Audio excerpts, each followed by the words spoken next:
Assalamualaikum warahmatullahi wabarakatuh. Perkenalkan, nama saya Tara Medita Nurrahmawati, NIM 1918116. Saya dari kelas B. Di sini saya akan menjelaskan mengenai materi dari keamanan komputer, mengenai malware dan malcode. Oke, langsung saja. Nah, di dalam materi ini saya akan menjelaskan mengenai 4 bagian yang mengenai malware dan malcode atau bisa disingkat dengan MWMC. Materi yang pertama yaitu mengenai penjelasan makna malware dan malcode. Kemudian yang kedua itu mengenai jenis-jenis malware dan malcode. Yang ketiga yaitu mengenai contoh penyerangan malware dan malcode. Dan yang keempat yaitu pemanfaatan malware dan malcode dalam keamanan komputer. Lanjut.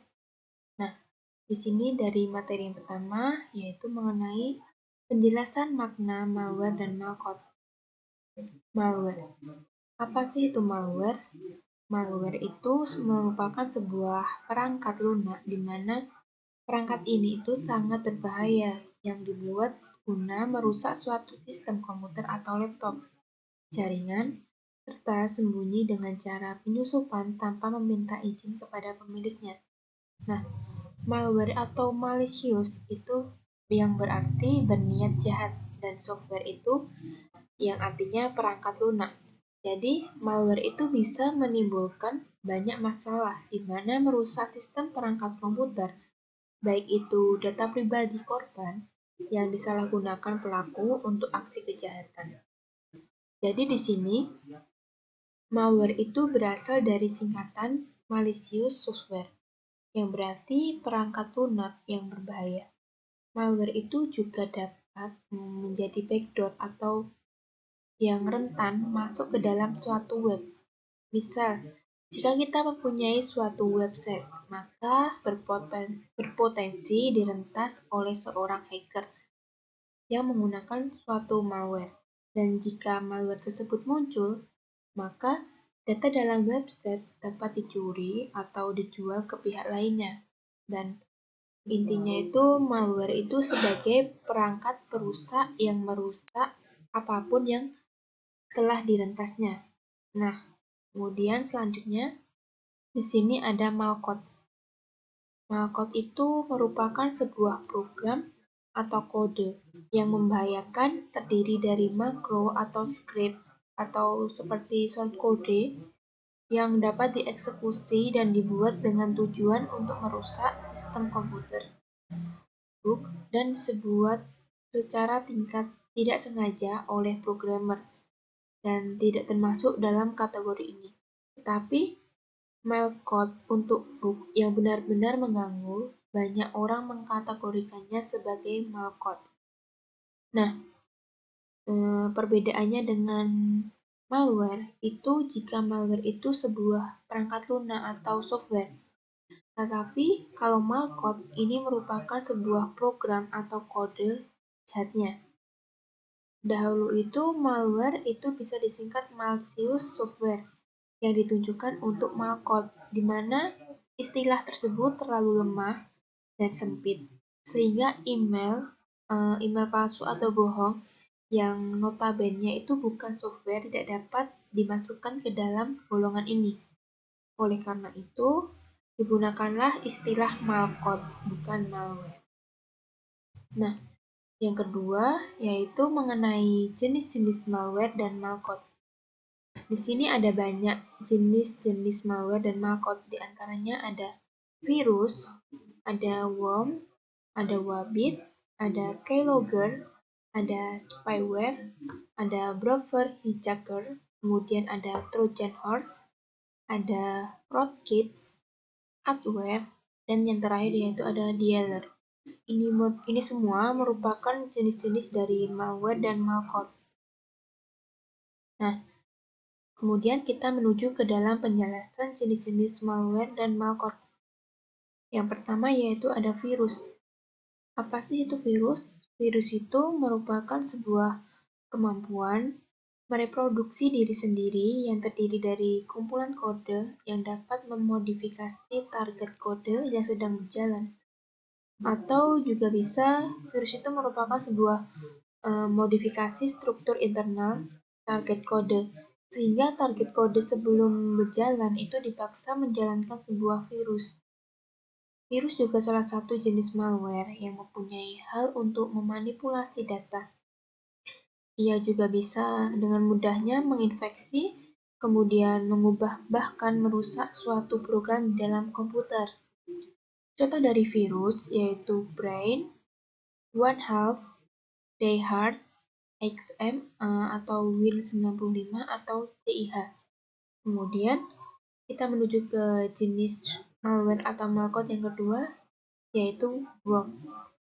Worm merupakan sebuah jenis malware di dalam sebuah program komputer yang bisa mengandalkan dirinya secara sendiri di dalam sistem komputer, dan worm itu juga sebuah serangan atau sebuah jenis malware yang berdiri sendiri dan tidak membutuhkan serangan untuk penyebarannya. Tidak seperti tipe virus, di mana sebagai sarang penyebarannya serta mampu mengedon di memori dan mampu memodifikasi diri sendirinya. Contoh dari worm yaitu HeyWorm atau Happy99 atau SKA, kemudian ada iWorm atau Explorib, iWorm Pettypark. Selanjutnya, yang ketiga yaitu ada Wabbit. Wabbit itu sebuah jenis malware di mana program ini memakan sumber daya yang banyak. Sebuah sistem operasi yang menjadikan Wabbit ini mampu membuat komputer menjadi lambat. Wabbit ini merupakan sebuah malware yang merusak sebuah komputer lokal dengan cara mengandalkan dirinya secara terus-menerus. Kemudian yang keempat yaitu ada keylogger. Keylogger itu merupakan sebuah serangan atau jenis malware dan malcode yang merekam sebuah karakter yang diinputkan dengan sebuah keyboard. Kemudian selanjutnya yang kelima yaitu ada spyware.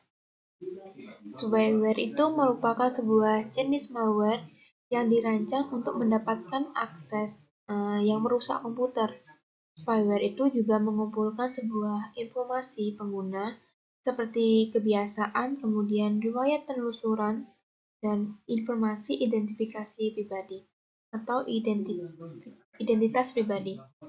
Kemudian spyware ini juga merupakan sebuah program yang bertindak sebagai mata-mata kepada perangkat komputer dan mencuri informasi penting dan juga data penggunaan internet.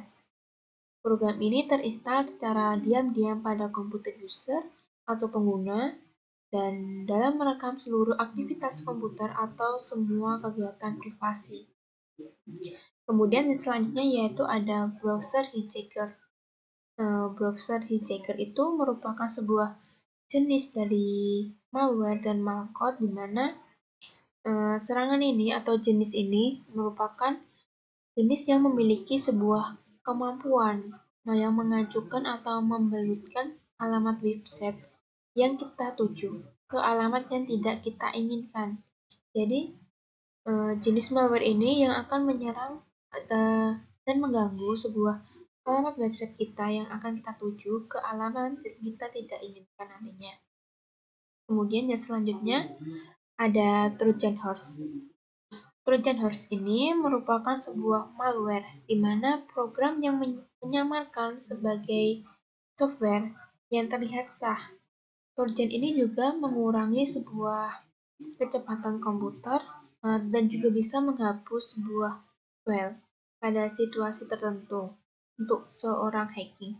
Contohnya yaitu Trojan Horse, WinTrojan Back of Div, WinTrojan Subsaver.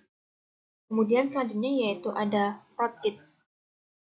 Rootkit ini merupakan sebuah jenis malware dan malcode yang menyusup ke dalam sistem komputer dan bersembunyi dengan menyamar sebagai bagian dari sistem. Kemudian mengambil alih sistem dan juga memantau kerja sistemnya. Rootkit ini dapat memberikan sebuah akses atau kontrol dari kita dengan jarak jauh komputer atau dari sistem lainnya. Nah, Selanjutnya yaitu adware. Adware ini merupakan sebuah jenis malware yang dapat melacak ketika kita mendownload sebuah file di dalam laptop dengan tujuan itu untuk memprediksi sebuah produk atau sebuah layanan yang disukai oleh pengguna. Jadi, adware ini dimasukkan secara diam-diam oleh si pembuat program dengan kemampuan untuk mendownload dan menampilkan iklan secara otomatis tanpa diketahui oleh si usernya atau tanpa diketahui oleh si penggunanya. Kemudian, jenis selanjutnya yaitu dialer. Dialer ini merupakan sebuah jenis program komputer yang bisa menggunakan sebuah modem untuk membuat koneksi ke jaringan pribadi media penyebaran. Kemudian, di sini ada media penyebaran virus, worm, atau trojan. Di mana media penyebaran sebuah virus, worm, atau trojan ini ada 5. Yang pertama yaitu ada pada sebuah disket atau media penyimpanan RW. Kemudian yang kedua ada jaringan LAN atau WAN. Kemudian yang ketiga pada www atau sebuah internet. Kemudian yang keempat yaitu pada software yang freeware, hardware, atau sebuah software yang bajakan. Yang kelima yaitu attachment pada email, kemudian transferring file atau pada sebuah internet. Lalu kemudian ada tingkatan gangguan atau kerusakan. Di sini ada 4. Yang pertama yaitu sekedar menampilkan atau show off, kemudian menghentikan layanan atau program. Yang ketiga yaitu menghapus, merusak data, file, atau software.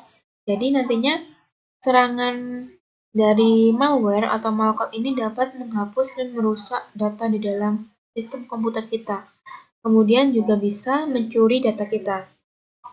Selanjutnya yang ketiga yaitu ada contoh penyerangan malware dan malware. Di dalam contoh penyerangan malware dan malware ini ada 7 serangan yang mencontohkan dari malware dan malware. Yang pertama yaitu ada spyware Pegasus. Spyware Pegasus ini dalam kasus ini yaitu serangan ini tuh melibatkan spyware buatan perusahaan asal Israel, NSO Group, yang diduga sebagai otak dari perentasan WA yang menargetkan 1.400 orang. Kemudian, spyware Pegasus ini melakukan inisial data ekstraksi, kemudian melakukan pemantauan pasif, kemudian mengumpulkan data korban secara aktif, serta menahan komunikasi yang dikirim dan diterima dari perangkat korban. Jadi, spyware Pegasus ini kemarin menargetkan sekitar 1.400 orang di dalamnya. Kemudian yang kedua yaitu ada serangan dari malware dan malware yang disebut juga WannaCry. WannaCry ini merupakan sebuah serangan yang paling merusak dan mematikan. Yang pertama yang terjadi pada tahun 2017. Jadi, serangan WannaCry ini merupakan serangan yang terjadi karena munculnya sebuah pop-up window yang berisi pesan bahwa data pemilik komputer telah dienkripsikan. Kemudian, kasus serangan WannaCry ini menyerang 2 rumah sakit, yaitu Rumah Sakit Dramais dan Rumah Sakit Harapan Kita. Di mana kedua rumah sakit tersebut diserang oleh WannaCry pada tanggal 12 Mei 2017. Jadi, serangan WannaCry ini terjadi pada tahun 2017 yang menyebabkan data pasien dalam jaringan komputer rumah sakit itu tidak bisa diakses. Jadi sudah diserang oleh virusnya. Kemudian yang ketiga yaitu ada Routensky. Routensky itu merupakan serangan yang menyamar sebagai aplikasi sistem WiFi service dan terinstal sebagai aplikasi bawaan pada smartphone baru dengan merek Honor, Huawei, Xiaomi, Oppo, Vivo, Samsung, dan Xiaomi. Kemudian serangan malware selanjutnya yaitu PetEye. PetEye yaitu merupakan sebuah serangan yang paling merusak dan mematikan pada tahun 2017. Kemudian selanjutnya yaitu ada serangan Subnet. Serangan subnet ini merupakan sebuah kasus serangan malware subnet yang terjadi pada tahun 2010, di mana serangan ini merupakan sebuah malware ini menyerang sistem industri yang menggunakan sebuah perangkat lunak dari Themis dan sistem operasi Microsoft Windows. Kemudian serangan selanjutnya yaitu Dark Hotel, di mana serangan ini yang melibatkan sebuah malware dan malware ditemukan pada tahun 2007 dengan tersembunyi di WiFi hotel yang biasanya digunakan untuk pengunjung menginap. Kemudian ada Blueborn. Blueborn ini merupakan sebuah serangan malware dan malware yang menyerang lewat fitur Bluetooth bernama Blueborn. Kemudian malware ini memanfaatkan celah atau sela-sela pada fitur penghubung perangkat tersebut. Hasilnya, pengguna gadget secara tidak sadar akan terinfeksi malware dan malware tersebut. Kemudian, yang keempat yaitu pemanfaatan malware dan malware dalam keamanan komputer. Nah, malware dan malware tersendiri itu merupakan sebuah keamanan komputer yang bisa digunakan untuk hal-hal baik. Walaupun malware dan malware itu merupakan sebuah perangkat dan hal yang berbahaya bagi sistem komputer, di mana malware dan malware ini bisa dipakai untuk melakukan exploit, di mana perangkat lunak ini menyerang sebuah kerapuhan pada kemampuan komputer yang spesifik atau keamanan komputer yang spesifik. Exploit sendiri ini digunakan untuk mendemonstrasikan bahwa suatu sistem itu mempunyai suatu kerapuhan, dan malware dan malware ini bermanfaat juga bagi pertahanan dalam komputer, serta pengembangan antivirus untuk keamanan komputer yang dipakai dalam pengetahuan dasar pada penanganan komputer yang terinfeksi. Selanjutnya, dari kesimpulan tadi bisa kita ambil bahwa malware dan malware itu dapat menjadi sebab yang berbahaya untuk situs sebuah website.